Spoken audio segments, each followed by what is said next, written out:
Thanks for tuning in to the HR Uprising podcast.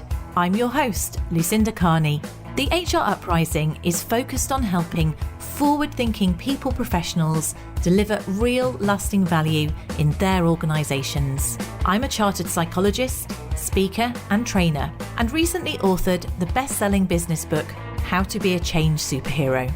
My day job is founder and CEO of software and training business Actus. This gives me the opportunity to work with other businesses like yours. We are focused on building a better workplace for people wherever they are located, with the help of our performance, learning and talent management software and our training and consultancy services. Every week on the podcast, I will be covering different topics and challenges, joined by relevant experts and real-life people professionals. Thank you so much for tuning in. I really hope you enjoy and get value from this week's episode.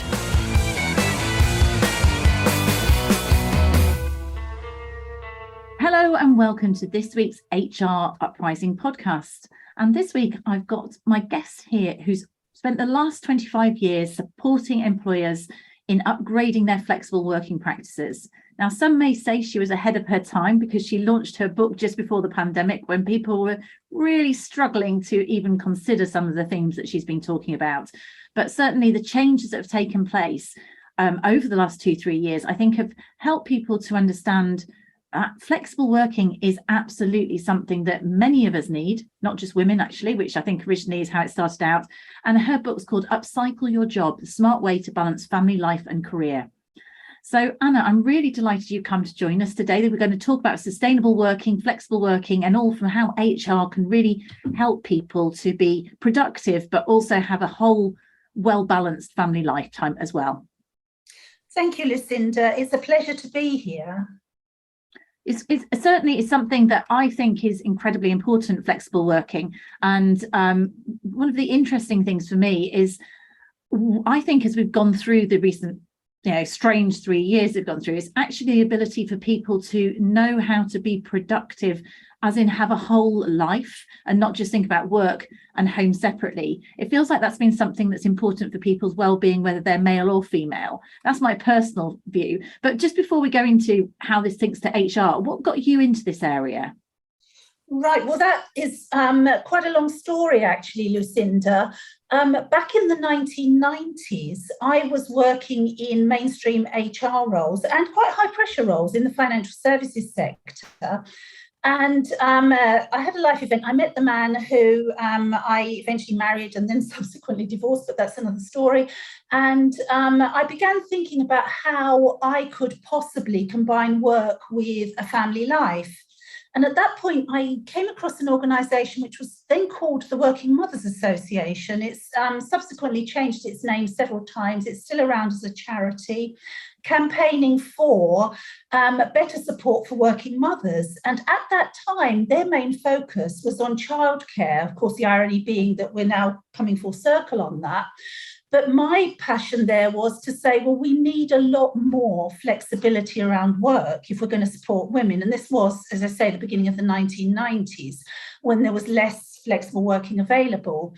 At that time, we used to call it family friendly. And eventually we moved to this concept of work-life balance. Everybody should be able to integrate work with home. And in the meantime, I'd been campaigning with the charity for quite a long time to offer better flexible working. I got involved with a working group from the British Psychological Society. I was invited to join because of that work I was doing, to look at the kind of academic evidence around work-life balance and why it's important to individuals, but also why organisations should be taking notice of it. So it was at that point really that I began to realise that, gosh, I'm developing so much knowledge in all of this area. I guess I could call myself an expert. So here I am, 25 years on, with all that experience under my belt, still trying to push organisations and individuals to improve their work-life balance, to improve the flexible working provisions that they offer, so that everybody can be more productive and also lead a much more satisfying life. And you said that you're involved in this, and I know that your book's got quite a lot of academic aspects to it. What was it that what can you give us a few highlights as to, as if we need convincing, but as to what the evidence is around getting something like this right? What's in it for an organisation and for the individual? Right, yes, thank you for that, Lucinda. I mean, one of the reasons why I wrote my book was because I wanted to dispel a lot of the myths around what work-life balance is. It's an incredibly popular topic for people to talk about, and there's an awful lot of people talk about it from their own opinion. And for one example, a lot of the debate is around, well, should we call it work-life balance, or should it be integration, should it be blend, etc. And there's an awful lot of evidence that when it comes to work-life balance, most people are, or 50-50, people are either integrators or separators, but a lot of people still have a preference to separate their work from the rest of their lives. And that's becoming increasingly difficult as we move through the years. And even those people who are integrators, who say, well, I don't mind, I will integrate the two, they run the risk of multitasking. They run the risk, which has been shown as to be not productive. They run the risk of not ever being present anywhere because you're with your family and your focus is on your work, or vice versa. And they run the risk of burnout. So in my book, one of the things I look at, particularly for individuals, is how they manage those boundaries, even if they set what are called micro boundaries, in a world that there's an academic who wrote the foreword to my book, Ernst Kosek, who is a professor in the US, and she terms it boundarylessness. We are all now faced with boundarylessness, where everything creeps into everything else, and we never get the time to disconnect from work, to refresh ourselves. So it's in the book, I encourage people to think about how they can set some of those boundaries. And for organisations, the key implication of allowing more flexibility is something that's on the horizon anyway. We need to begin, HR needs to begin seriously thinking about how we are going to redesign jobs. Because not only do we need to redesign jobs for the flexibility that people need, but we also are faced with creeping AI, artificial intelligence, which is going to take over parts of some jobs or remove jobs altogether. So HR needs to begin thinking about, how do we redesign jobs to make the best use of the human element, which not only increases their productivity, but also enables them to lead a more balanced life. So I just so time, because you came up with some terms there that were new to me and might be new to listeners, although quite and I was just thinking, I don't know which I am. So you've got integrator versus segment. So is it segmenter or compartment? Segmenter or separator, it doesn't really matter. Yeah. So if you compartmentalize or integrate, and I was thinking during the pandemic, lots of people were forced to integrate with homeschooling, things like which wouldn't necessarily be their choice, but you kind of are forced to. And I can see there's pros and cons of all of these things. You can also see where boundary things seep in, where personal social media might interrupt you and you're working and concentrating, this whole, like you say, this boundarylessness that can affect our effectiveness. What would be an example of a micro boundary, just from a personal point of view? Again, in my book, I came across an academic at, I think, UCL, who recommends what's called micro boundaries, which is, if you can't totally separate, switch your work phone off for the hour that you're having dinner with your family, or assign half a day at the weekend when you're going to focus just on non-work things.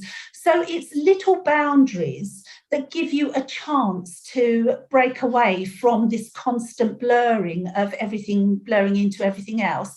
But it's not the big, I've left work now, it's 6-7 o'clock or whatever, I'm not going to look at work things till the morning, which many people would find too challenging. So it's just setting small boundaries that can still be helpful. And that's really about, I can see how this really overlaps into well-being, because otherwise, if you're always on work, then you can't ever properly recharge or let go of it, can you? So that sort of, but in order to set your micro boundaries, you've almost got to make those habits, I think.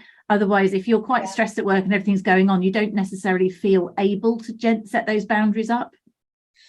Well, yeah, I guess that this comes back to what you're saying about well-being, and unsurprisingly, the well-being literature and the work-life balance literature does tend to kind of bleed into itself and each other, because as you were saying, you know, people are constantly working. The psychologists have this thing called conservation of resources, that we have finite resources, we can only use them for a certain amount of time, then we need to replenish them. And particularly for those who have home responsibilities, the challenge is that many of those resources are the same resources that you're using at home and at work. And if you never switch off from one, then you never get the time to refresh or replenish by using your resources in a different way or using different resources. So, yeah, I think it is difficult. And this is one of the areas where for employers, they really have, up till now, I think, been letting the side down, because we do talk a lot about well-being at work. We do talk a lot about stress management at work.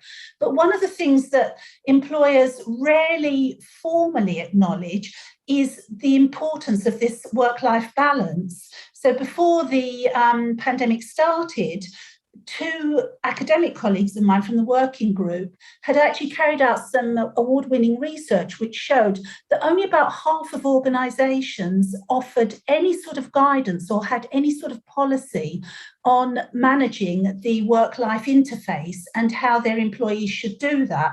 And of course, on the other side of that, we have workplace cultures that are driving more and more work, more and more hours, constant contact, and employees are left to figure out for themselves, how on earth do I manage that?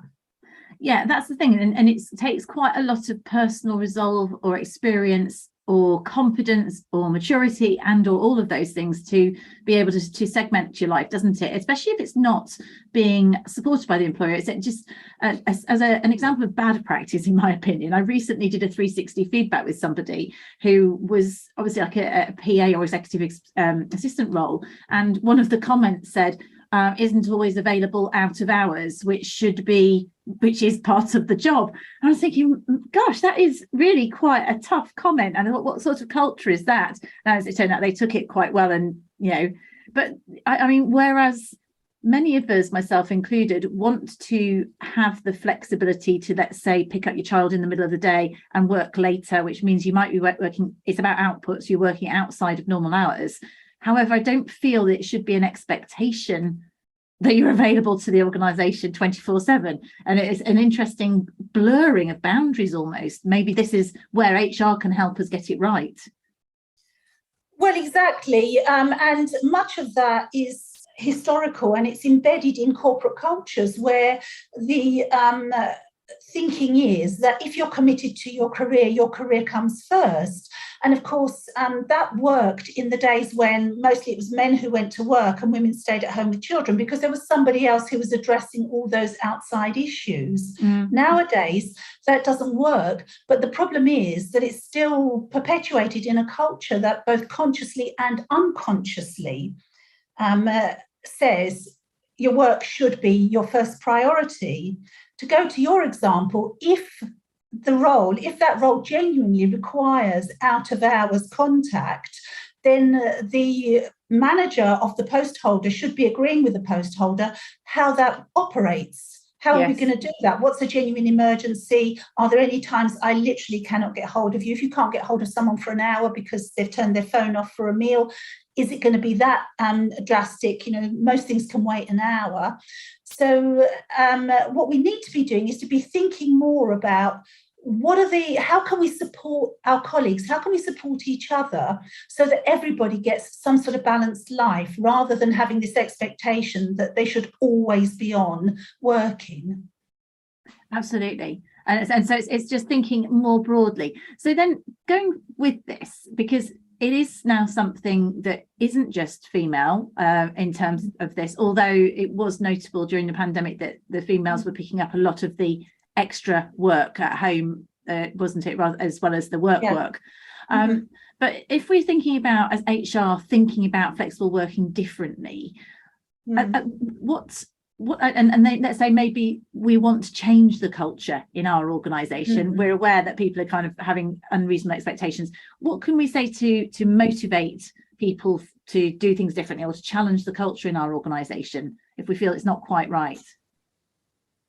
Well, I think if it's a case of getting people to rethink that culture, then I think it's about why is it important to support that flexibility and to support it all the way through to senior management level. And of course, there is evidence that, there are a number of key things that we know in evidence around flexible working. First of all, we know that it supports women's careers, and everybody from the Women's Business Council to consultants to everybody else has said that. And in most organisations, we still have a gender pay gap, we still have fewer women in top roles. So there's a sound business argument for that. We also know that by offering flexibility, we can open up to a more diverse workforce, because there are people who might have caring responsibilities for adults. There are people who may be disabled themselves who would want more access to flexible working.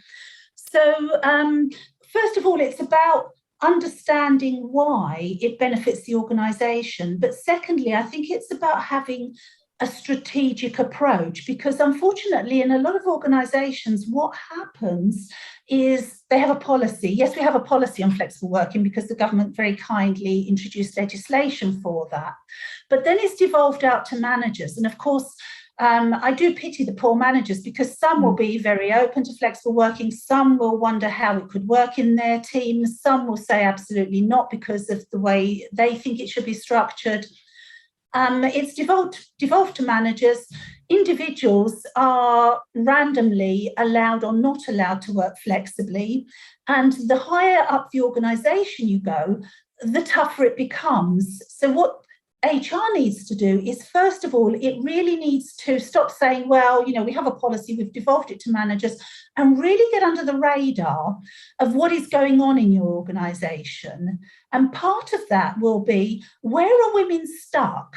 Because there's a lot of evidence that the charity I spoke about that I got involved in when I first started this work is now part of a charity called Working Families, which for the last few years has produced some research that says women are holding themselves back because they cannot get work-life balance, they cannot get that flexible working.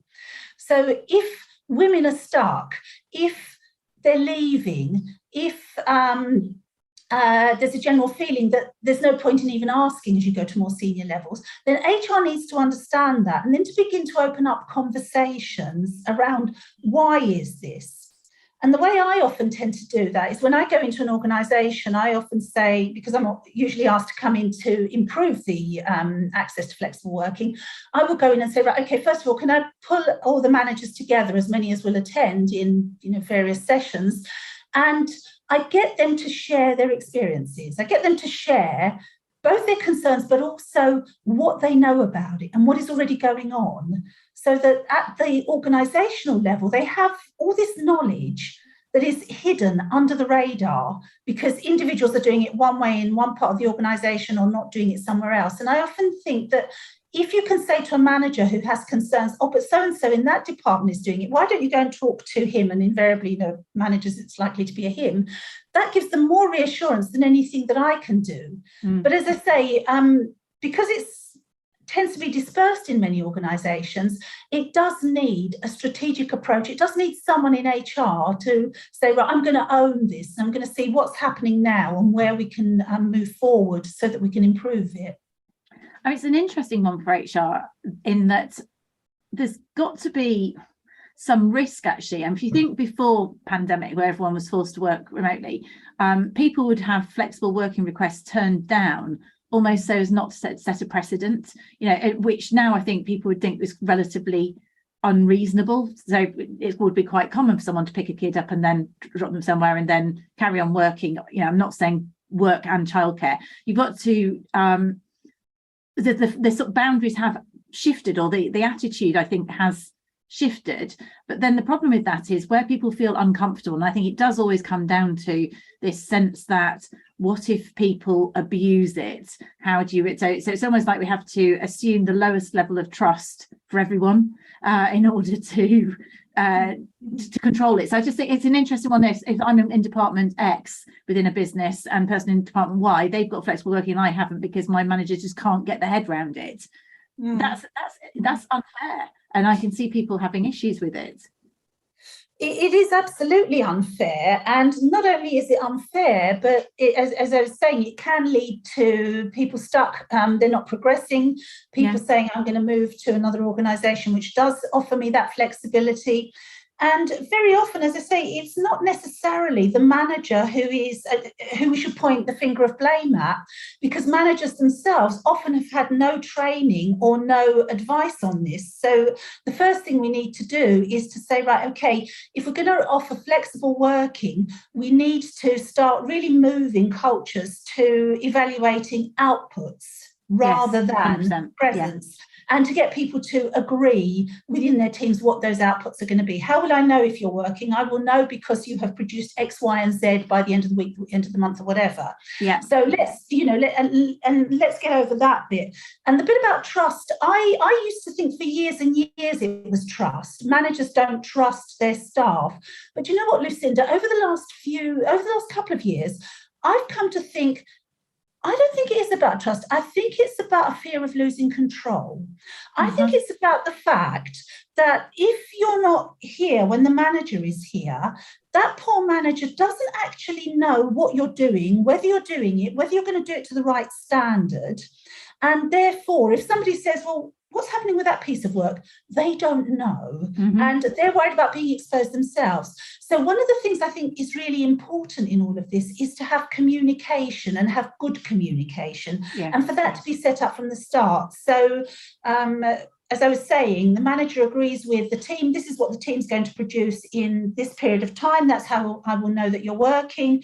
We will also have check-ins to make sure that everybody knows what they're doing, whether they're stumbling in any way, and what's happening there, so that the manager feels a bit more control around what's going on. And that's not sort of controlling, I must see everything that you're doing, but leaves the manager less vulnerable. And I think that is a bigger issue than the issue about trusting staff in a way.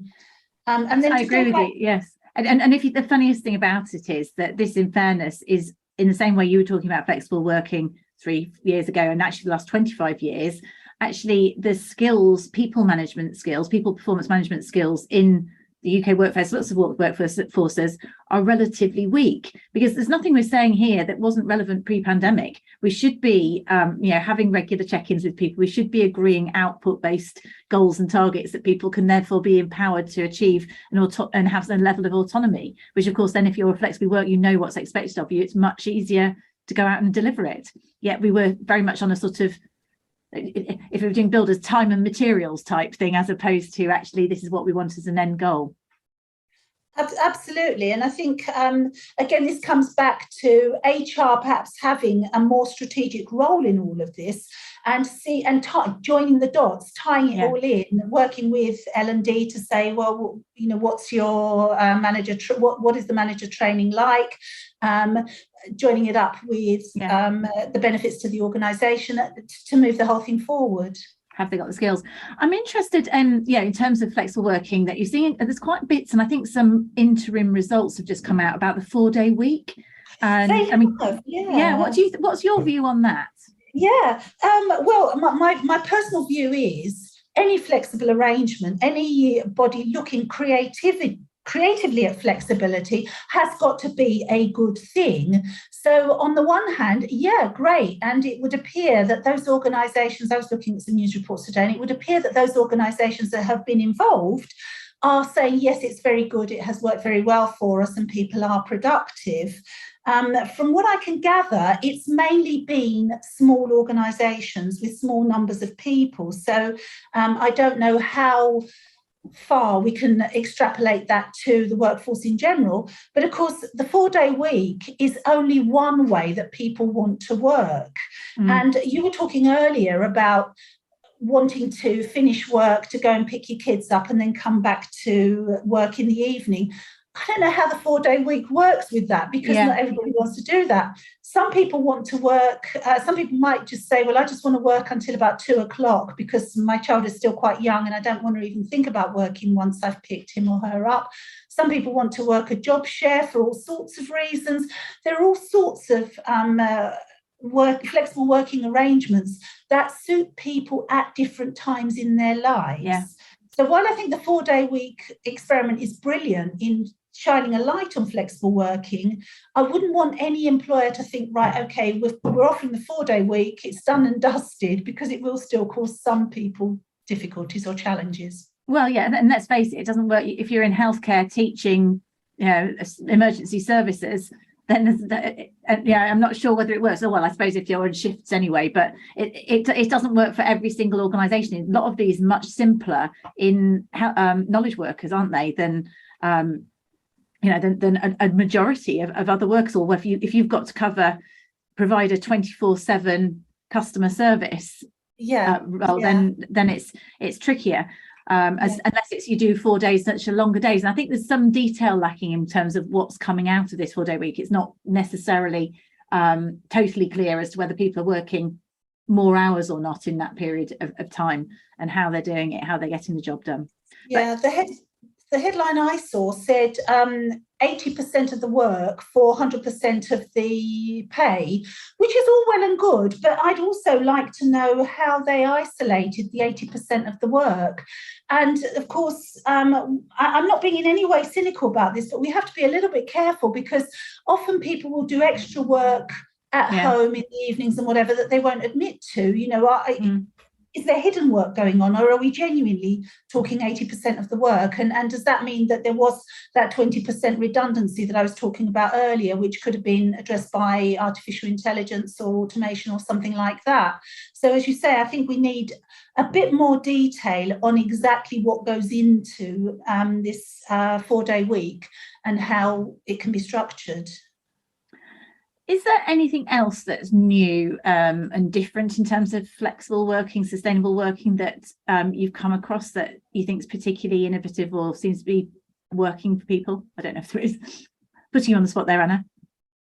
Well, other than the 4-day week, I haven't seen anything particularly innovative in the last couple of years, because, of course, in the last couple of years, we've all been thinking much more about remote working. So, of course, in a sense, what's happened is we're going backwards, because a lot of people could work remotely, or what was called home working, occasionally anyway. Mm-hmm. Now they're coming back into the office, and what employers are saying is, well, we need to do this hybrid working. So you can work remotely for a couple of days and you'll be in the office for a couple of days. So it seems like rather than being innovative, we're almost taking a backward step when it comes to flexible working. And it would appear that if you don't want to do the hybrid arrangement, if you are looking for some flexibility and you're not in one of those organisations offering the 4-day week, then it would appear that the actual offer for flexible working is going backwards, that there appear to be less jobs advertised with flexibility other than hybrid. As in remote working. Although I suppose I partially see that if you've got a hybrid role and you're based on outputs, then flexibility is inferred, as in I would expect that I'm flexible as to how I get the job done when I'm not in the office. I suppose with the likelihood is of coming into the office, I'm going to be in there at the times that other people are there, because it's about collaboration. But I mean, it is a different form of flexibility to a certain extent, the hybrid piece, isn't it? It is. And it's also this thing about how many hours people want to work, because whether it's a hybrid arrangement or even we're talking 4-day weeks, whatever, not everybody wants to work that. And I'm thinking about some of the women I've come across who've moved into more senior roles who actually wanted to work just 3 days or just 4 days for a particular period of time, because they wanted to structure their lives. And I'm thinking of a couple of women. One was a partner in a law firm and one was a very senior pensions manager. And they both actually, interestingly enough, had children in that 9 to 11 age group, where they were just growing up and beginning to think about going to secondary school. So not the mothers of very young children, but as any mother will recognise, that's another kind of vulnerable period for children when they're going through that transition to big school. And both of these women wanted to work less than full time to spend time with their children, guiding them through that process of growing up and moving on to secondary school. And again, whether you're working hybrid, i.e. you're working at home doing that, or you're working in the office doing that, it's neither here nor there. The point is how many hours you are working. Yeah. And in both those roles, because they were quite senior roles, it's also about when can people contact you and being open about that. Or when you're expected to be on full-on conference calls, yes. or whatever that might be. Yes. So it does, again, it varies from person to person. And certainly I completely understand that whole point that, I mean, in actual fact, when children are very young, it's almost easier to outsource the care when they're at the point where they're making decisions or not making decisions, or not home from school, not doing their homework, or, you know, having challenges. That's when you kind of want to have that availability, because it's about you culturally being able to support your family. So in your book, you write about 3 shifts that employers need to make. So I suppose sort of summarising this, what would you summarise these as for the benefit of our audience? Right, yes, thank you. There are 3 things that I think employers need to change in order to fully support both work-life balance and to better support women's careers. And the first of those is that employers themselves need to embrace more clearly what work-life balance is and how they are going to support it. Because a lot of organisations say, oh yes, as we were saying earlier, we're interested in well-being, we're interested in mental health. Oh yes, of course you can have your work-life balance. But then there's a lot of inherent prejudice. There's a lot in the company culture that says, oh, you know, you want work-life balance. Well, don't expect to be promoted if you want to be working in a balanced way. So employers need to get much clearer on the support they ought to be giving, and preferably have some sort of policy, even if it's a short policy statement, that supports that, so that people know where they are on that. And the second thing, which is linked to that, is to change those outmoded corporate cultures which say that you can either have a more senior role or you can work flexibly, but you can't do both. And there's a lot of kind of bits that people butt up against when they're trying to navigate that. And then the third thing, I think, is that employers need to get a bit more honest with themselves. And this is going to be a bit controversial, but I did research in the city where I came across quite a few women who very quietly off-ramped themselves, which is the American term for, you know, they took their career sideways, they weren't doing anything for a while. They either put themselves into back office jobs, or they left altogether and went to somewhere where they could work perhaps in a less challenging role that required less of their skills, but offered them more flexibility. And what I saw was that the employer response to this typically is, oh, but that's the woman's choice. She chose to do that. This within, we were talking about a culture where if you ask, you've already had your card marked.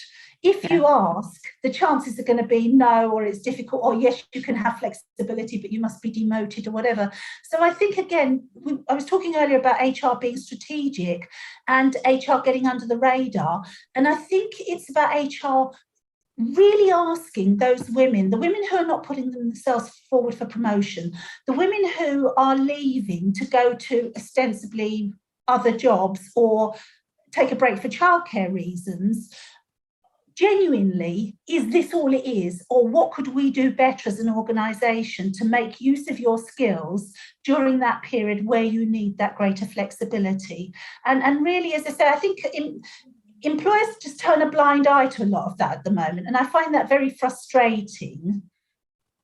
Yeah. And it's, I mean, I don't want to make it all about women, but certainly I think back to when I've employed women returning from, when it was young kids, and let's say they were working 4 days a week or leaving it had slightly shortened hours, and they were so grateful to have that flexibility and carry on their career. And there were some really productive people that they really gave it their all. You don't come across people who are much more focused than somebody who's got to go and get to nursery for 6 o'clock hard stop. You know, they're really focused on getting things done and we're highly productive. So it's a shame to that, you know, that old, if we're returning to that old school thinking, I think it's a real shame culturally, and organisations will miss out on talent. Well, absolutely. And it is a shame because, as you say, so many women then want to come back to work, and so many women, and again, one of the things that I say in my book is, and don't misunderstand me on this, I think the internet is a wonderful thing. I think women starting up their own businesses is a wonderful thing.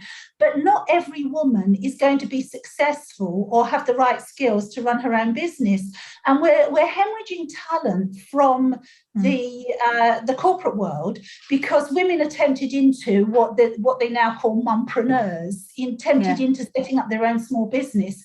And then after a few years, they realise that actually they would be better off in that bigger structure of a corporate environment, and they could probably contribute more of their skills to that as well. And when you just look at the number of women who subscribe to women returner programs or are interested in joining them, I think that's evidence for that. And it is a shame because we still need to do so much to support women in particular, but really all employees at those periods in their lives when they do need to find a different balance between the work and the outside responsibilities. Yeah, and I'm really glad you looped it back there, because I was thinking something that probably wouldn't have happened so much 10, 15 years ago, although in fairness, my husband did become a house husband for a period of time, and so that was relatively unusual. I've got a good friend that I play sport with, and she and her husband both work 4 days a week, so they share it. And I think this whole flexible working thing, it should be about supporting partnership, shouldn't it? And as seeing actually, that it's not just a female thing, because if we can work in partnership, then everybody, as in enable husband and wife teams or whatever the team bringing up children together, help them to operate in partnership rather than that sort of stereotypical one that it's the woman that's got to take the flexibility. If it's acceptable for men to also, fathers to also do that, then it will actually help us overall the workforce, because women don't have to compromise quite so much themselves. Yeah, absolutely. And there's all sorts of evidence about the benefits to families of fathers being more involved, particularly in the early years. But sadly, as we know, even there with things like shared parental leave, the uptake is very low because, again, it comes back to this corporate culture thing. Yeah, women are still expected to be the ones that will be primary carers, and men are still expected to focus on their careers more than on anything else. And that's changing gradually, but it's taking quite a while for organisations to really embed differences in that culture. So again, going back to HR being strategic about this, we need to think about this as a big corporate culture piece about how everybody works and what the benefits are of doing that. Yes, and I think maybe that would mean that if you've got senior people, whatever sex, particularly the males, actually, are you taking paternity leave? Are you taking flexible working in order to do it? So actually making sure it's not all about the women, it's actually about the whole culture, because role modelling at a senior level would be really probably more powerful, a male CEO or director modelling, taking, utilising their leave and working flexibly than other things. All of these, they send a signal, don't they, about the culture? Yeah, absolutely. And I'm glad you raised that, Lucinda, because again, I'm a great believer in role models. And this is one of the things that by going under the radar, you can often tease out in your own organisation, is there are people who are doing it, and particularly men who are doing it. But of course, there's the stories about how a woman will say, I need to leave early today because I've got to pick my child up from nursery or it's sports day or whatever. Whereas most men will say, oh, I've got a meeting in the city I need to be at. So, they'll leave early and they'll give a different reason. So and it's accepted because they're a man and nobody would question it anyway. So actually encouraging people to say, I'm in a more senior position, but I'm working more flexibly. And I remember many years ago when I was first starting this work, I wrote a number of case studies for a website that no longer exists, And one of them was the CEO. I can't remember, I think it was a charity, but I can't remember, but it was a male CEO, but he was a grandfather. And he was now taking the opportunity that the culture hadn't allowed him to take with his own children, to spend more time with his grandchildren. And he was completely open about it. And of course, it completely changed the cultural approach within the rest of the organisation. If the CEO can be that open about it and do that, then it gives us all more freedom to do it as well.